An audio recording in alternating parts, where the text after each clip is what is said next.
Selamat pagi semua. Apa kabarnya hari ini? Semoga semua dalam keadaan yang sehat ya. Nah, dengarkan penjelasan berikut.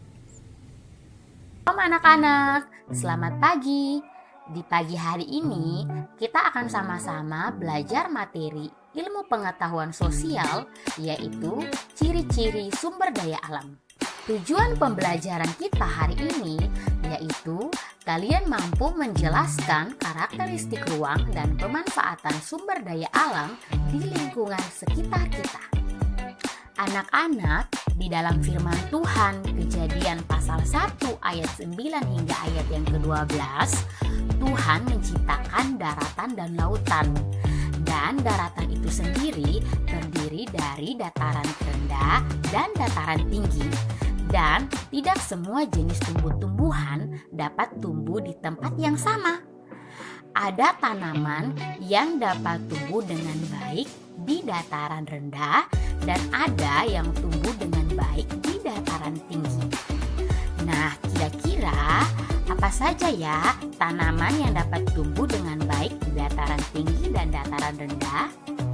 Mari kita simak secara bersama-sama tanaman yang tumbuh di dataran tinggi dan dataran rendah.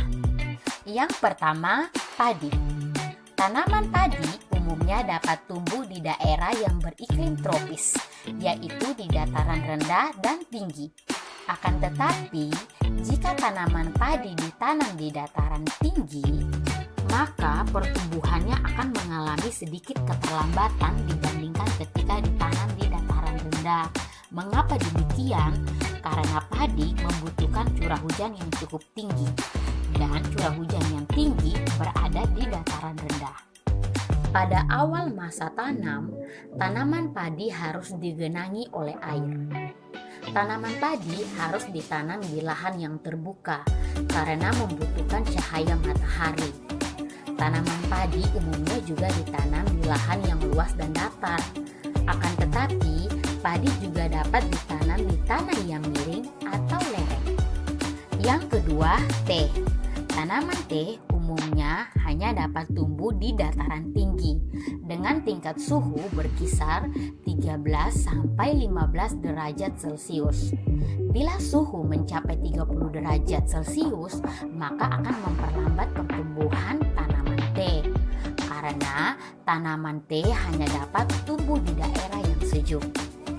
Tanah yang cocok untuk tanaman teh adalah tanah yang subur dan banyak mengandung bahan organik dan biasanya terletak di lereng-lereng gunung atau perbukitan.